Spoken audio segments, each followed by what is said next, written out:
दोस्तों स्वागत है आप सभी का अपने इस प्यारे से यूट्यूब चैनल पे। आज हम हल करेंगे कक्षा 10 गणित प्रश्नावली 4.3 और हमारे पास प्रश्न संख्या इसका दूसरा। तो हमारे पास प्रश्न है, निम्न प्रत्येक द्विघात समीकरण में k का ऐसा मान ज्ञात कीजिए कि उसके दो बराबर मूल हो। यानी कि हमें द्विघात समीकरण की क्या निकालने हैं, मूल निकालने हैं और ऐसे मूल निकालने हैं, ठीक है, कि मूल के हमारे पास बराबर हैं। जब भी मूल बराबर होता है तो हमारे पास डी कितना आता है, डी यानी कि विविक्त कर, ठीक है, विविक्त कर बराबर कितना आता है, 0 आता है, ठीक है। तो इस स्थिति में हमें क्या करना है, के का मान ज्ञात करना है, ठीक है। तो हम यहाँ पर लिख देते हैं पहला हल। तो हमारे पास दिया गया द्विघात समीकरण, तो दिया गया समीकरण, तो दिया गया द्विघात समीकरण हमारे पास कितना है, 2x² धन kx धन 3 बराबर 0, ठीक है। तो इस समीकरण की तुलना, द्विघात समीकरण की तुलना जो है ax² plus bx plus c बराबर 0 से करने पर तो जब भी हम, यह हमारा मेन समीकरण रहता है ax² plus bx plus c बराबर 0, यह हमारे क्या रहता है, मेन समीकरण रहता है। तो इसकी तुलना करेंगे, x² के आगे यहाँ a है, यहाँ x² के आगे क्या है, 2 है, तो a बराबर हमारे पास कितना आ जाएगा, 2। ऐसे x के आगे b है तो x के आगे यहाँ पर कितना है कि c बराबर कितना आ जाएगा यहाँ से 3, ठीक है। ये इतना आ गया, क्योंकि अब हमें क्या निकालना है, विविक्त कर, ठीक है, दिया है। तो हमें क्या दे रखा है कि दो बराबर मूल है, दो बराबर मूल है। दो बराबर जब भी मूल होगा तो हमारे पास डी कितना आएगा, 0 अतः, ठीक है। दिया है दो बराबर मूल है, दो बराबर मूल के लिए हमारे पास क्या होता है, डी बराबर 0। तो हमारे पास विविक्त कर, विविक्त कर, विविक्त कर डी बराबर कितना आ जाएगा, b² माइनस 4ac बराबर कितना निकालना है हमें, 0, ठीक है। तो यहाँ पर हम इसको सॉल्व करेंगे तो b की जगह क्या है, यहाँ पर k है तो k² माइनस 4ac मतलब 4 गुणा a गुणा c, तो 4 गुणा a कितना है हमारे पास, 2 है, c हमारे पास कितना है, 3 बराबर, यह आ जाएगा 0। तो k² माइनस 4 गुणा 2 कितना होता है हमारे पास, 8, 8 गुणा 3 कितना होता है, 24, 24 बराबर 0, ठीक है। यह आ जाएगा k², यह ऋण है तो दूसरी ओर क्या चले जाएगा, धन, तो धन बराबर 24। अब इस 24 का हमने क्या निकालना है, वर्गमूल निकालेंगे, ठीक है, के का मान ज्ञात करने के लिए। तो यहाँ पर क्या कितना हो जाएगा हमारे पास, जैसे 24 का निकालेंगे तो 24 2, ये कितना हो जाएगा, 12, 2 से करेंगे तो ये कितना हो जाएगा हमारे पास 6, ये दोबारा 2 से करेंगे तो कितना हो जाएगा हमारे पास 3, दोबारा 3 से करेंगे तो ये आ जाएगा 1। अब हम जब भी वर्गमूल निकालते हैं तो हम क्या करते हैं, संख्याओं का जोड़ा निकालते हैं, ठीक है। दो दो हैं तो इसका एक जोड़ा बन गया, ये अलग अलग आ गए तो इसका कुछ नहीं बनेगा, ठीक है। यहाँ पर दो दो थे तो एक दो लिखेंगे, यहाँ पर कुछ नहीं बन रहा तो 2 गुणा 3 कितना होता है, 6, तो इस 6 को क्या लिख देंगे हम, वर्गमूल के अंदर लिख देंगे। तो ये आएगा 2 वर्गमूल 3। तो यहाँ पर के बराबर हमारे पास कितना आ गया, 2 वर्गमूल 3। याद रखना यहाँ पर वर्ग था तो इसके आगे ये लिखेंगे धन ऋण 3, सॉरी धन और ऋण, तो धन ऋण 2 वर्गमूल 3 आ जाएगा। सॉरी कितना था, 6 था, सॉरी यहाँ, तो क्योंकि ये 6 था, ठीक है, आप देख सकते हैं यहाँ पर 6 है तो यहाँ पर कितना आएगा, 2 वर्गमूल 6।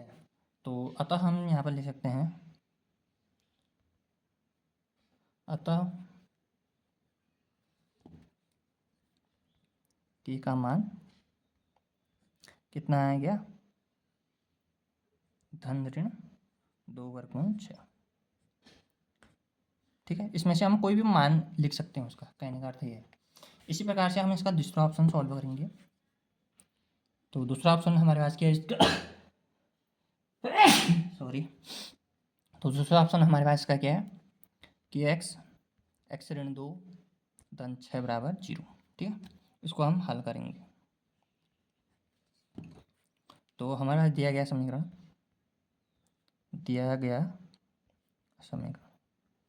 जो दो हमारे पास दिया गया समीकरण है, हमारे पास क्या है कि x ऋण 2 धन 6 बराबर 0। तो यहाँ से हो जाएगा कि x को x से गुणा करेंगे तो कि x² ऋण 2 से गुणा करेंगे तो 2kx धन 6 बराबर 0, ठीक है। यह हमारे पास मेन समीकरण आ गया, इस समीकरण को क्या करके हल करके। तो अब हम क्या करते थे, इस समीकरण की तुलना किससे करते थे, एक समीकरण से करते थे। तो द्विघात समीकरण की तुलना, ठीक है। इस द्विघात समीकरण की तुलना हम किससे कर रहे थे, x square plus b x plus c बराबर 0 से करने पर, इस द्विघात समीकरण की तुलना इससे करने पर, तो एक्स स्क्वायर के आगे यहाँ ए है, यहाँ एक्स स्क्वायर के आगे क्या है, के है, तो एक्स, तो ए बराबर कितना आ जाएगा हमारे पास, के आ जाएगा। ऐसी बी, यहाँ एक्स के आगे बी है तो यहाँ एक्स के आगे कितना है, ऋण 2 के। ऐसी सी बराबर कितना आ जाएगा हमारे पास 6, ठीक है। तो हमें क्या दे रखा था, क्योंकि दिया है तो क्या दे रखा था हमें, 2 बराबर मूल है,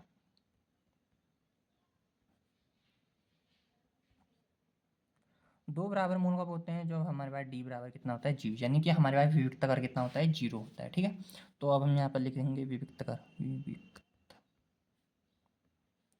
विविक्त कर डी, ठीक है। विविक्त कर डी कितना है, होता है हमारे पास बी स्क्वायर माइनस 4ac बराबर कितना आना चाहिए, 0 आना चाहिए। बी कितना है, ऋण 2 के, तो ऋण 2 के का वर्ग, ऋण 4, ए कितना हमारे पास के है, गुणा के गुणा सी कितना है 6, तो इसको सॉल्व करेंगे तो कितना आ जाएगा हमारे पास, ये बराबर हमारे पास 6 आना चाहिए, ठीक है, याद रखना। तो 2 का वर्ग कितना होता है 4, के का वर्ग कितना होता है के स्क्वायर, ऋण 4 गुणा 6 कितना होता है हमारे पास 24 की। इसको हम दोबारा क्या कर सकते हैं, गुणनखंड निकाल सकते हैं, ठीक है। तो यहाँ पर कितना है, के स्क्वायर मतलब के गुणा के, और 24 मतलब 24 को क्या ले सकता हूँ मैं, 6 गुणा 4, ठीक है। तो यहाँ से कॉमन आ रहा है, कुछ आ रहा है, ठीक है। यहाँ से 4 यहाँ भी है, यहाँ भी है, और के यहाँ भी है, के यहाँ भी है, तो 4 के कॉमन आ गया, यहाँ से बच के गया के, यहाँ से क्या बच गया 6 बराबर 0, ठीक है। तो हम इसको क्या लिखेंगे, के ऋण 6, तो यहाँ बट्टे में चले जाएगा, बट्टे 4 के, तो ये कितना आ जाएगा 4 ऋण 6 बराबर, जब भी 0 ऊपर रहता है और बट्टे में कुछ भी आए तो हमारे पास मान कितना आता है 0, तो हमारे पास यहाँ से के का मान कितना आ गया 6, ठीक है। तो यहाँ पर के का मान कितना आ गया हमारे पास 6, क्योंकि मूल क्या थे, बराबर थे, तो यानी कि हमारे पास पहला मूल भी 6 होगा और दूसरा मूल भी क्या होगा 6 होगा। तो अब हम लिख सकते हैं अतः के का मान 6 है, ठीक है। तो के का मान कितना है हमारे पास 6 है, ठीक है। तो दोस्तों आशा करता हूँ कि आपको इस प्रश्न का हल जो है वो समझ में आ गया होगा। तो तब तक के लिए धन्यवाद दोस्तों।